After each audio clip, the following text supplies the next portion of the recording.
Parce que vous vous rappelez qu'à l'époque, il y avait une direction de la presse dirigée par Abraham Lwakabanga, une direction de la communication dirigée par Lydie Omanga, et il a décidé, lui, le chef de l'État, de fusionner ces deux directions et n'en faire qu'une, c'est-à-dire créer la cellule de communication qui rassemble les deux fonctions, celle de la presse et celle de la communication, et j'ai l'honneur de pouvoir diriger ça.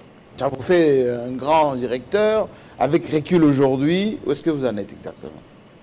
Et on en est, disons, je dirais, allez, à 75%, si on peut dire. Pourquoi?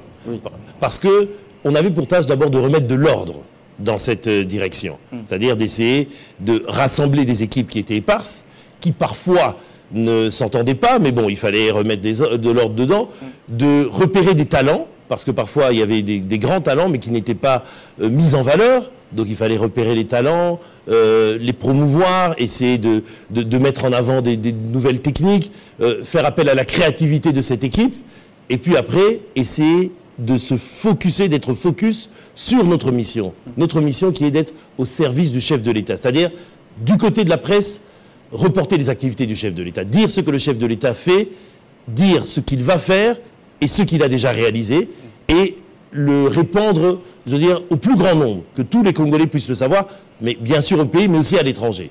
Et puis d'un autre côté, du côté de la communication, c'est quelque chose de plus subtil, c'est une stratégie de communication, c'est travailler sur l'image du chef de l'État, c'est travailler sur, par exemple, participer, prendre part à la rédaction aussi des discours du chef de l'État, c'est avoir des entretiens avec le chef de l'État pour pouvoir savoir qu'est-ce qu'il pense et comment nous on peut matérialiser cette pensée en lançant des campagnes de communication, par de l'affichage, des slogans, des émissions et des choses comme ça. Et puis c'était aussi organiser mieux les rapports avec tout ce qui est la galaxie médiatique congolaise. Vous-même, vous en faites partie. Vous êtes un grand média, Jean-Marie. On se connaît depuis des années. Moi, je vous ai connu à l'époque de TV5. J'étais beaucoup plus jeune que maintenant. Oui, absolument. De Télésud, pardon. J'étais beaucoup plus jeune que maintenant. Oui. Et justement, donc, il y a des télés, il y a des médias installés au Congo. Il fallait organiser le rapport avec ces médias pour que ces médias gardent leur indépendance, mais bien sûr, comprennent le message du chef et qu'on puisse travailler ensemble. Bon, après, passant par là, il y a eu la période du Covid, vous savez, avec toutes les restrictions qui ont pu être menées. Et après, il fallait trouver des moyens, on a trouvé ces moyens, et on avance résolument. Et aujourd'hui, on vient de passer une étape très cruciale, qui est celle, justement, du 3 novembre, avec cet appel à la mobilisation, cet appel, justement, du chef de l'État pour dire les Congolais, levons-nous et défendons notre patrie. Je pose cette question parce que sur la communication du président, tout a été dit. Tout a été dit. Et certainement, comme vous êtes de la diaspora qui nous suit en ce moment, spécule énormément sur la communication du chef de l'État et que, on a dit, l'équipe précédente, on ne va pas juger personne, mais avait de défaillances, il y avait un certain nombre de choses qui ne se faisaient pas, etc. Aujourd'hui, tel que vous le présentez, c'est avec une certaine cohérence dans la manière de faire des choses. Question. Est-ce que les moyens, vous les avez maintenant?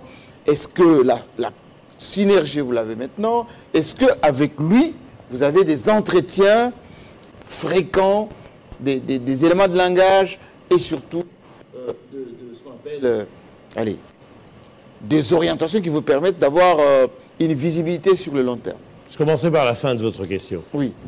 Des entretiens avec le chef de l'État, j'en ai bien sûr. Pourquoi? Parce que c'est lui mon chef. Je sers le chef de l'État, qui incarne la présidence. Je sers à la fois une institution, mais je sers surtout l'homme qui incarne cette institution. On a des entretiens, il me donne des instructions, et j'essaye, moi, de par mon savoir, de par la façon dont je comprends la communication, de matérialiser sa vision, de matérialiser ce qu'il veut, comment il veut s'exprimer. Mais on a une chance immense, c'est qu'on a un président qui est à l'écoute. Un président qui écoute, Félix Tshisekedi? Il écoute. Vous le connaissez aussi. Bien sûr. Donc vous savez que c'est un homme d'écoute, c'est un homme qui aime être convaincu. Donc si vous venez avec un conseil, il faut convaincre, il faut avoir des arguments solides. Parce que sinon, il ne va pas adhérer. Mais en même temps, d'un autre côté, lui aussi vous donne des arguments solides. Parce qu'en tant que conseiller, si je peux dire, du chef de l'État, quand il y a quelque chose qui doit être fait, je peux dire, oui, mais Excellence, peut-être que là, on pourrait faire comme ça. Il me demande pourquoi. J'argumente, soit il dit, c'est vrai ce que tu dis, ça peut être intéressant, ou alors il dit, non, non, on fait comme ça. Et alors là, une fois que c'est décidé, on agit. On agit, même si on peut se dire, non, on a des doutes, on agit parce que c'est le chef qui donne l'instruction. Et on a aussi la chance d'avoir un chef de l'État qui a une qualité immense que parfois l'opinion publique congolaise ne comprend pas. Laquelle? Il est sincère. Il est sincère. pense ce qu'il dit et il dit ce qu'il pense. Dans ce qu'il dit, il y a une dose de sincérité. Il y a essentiellement une dose de sincérité. Vous le savez très bien, Jean-Marie. Parfois, dans l'opinion publique ici, il y a des débats, on dit oui, mais le chef n'aurait pas dû dire ça et tout. Oui, mais non. c'est ce qu'on dit. Le chef on dit, mais dit... si Ering Guindou est là, pourquoi il a laissé faire dire ça? Pourquoi il a pu laisser le chef dire ça? Le chef est un homme sincère et sa sincérité, c'est un atout. C'est une qualité. Et cette qualité, il ne faut pas, je veux dire, l'étouffer. Le chef, il est comme ça, il dit ce qu'il pense et il pense ce qu'il dit. Et c'est pour ça qu'on est là, pour l'accompagner. Et on l'accompagne dans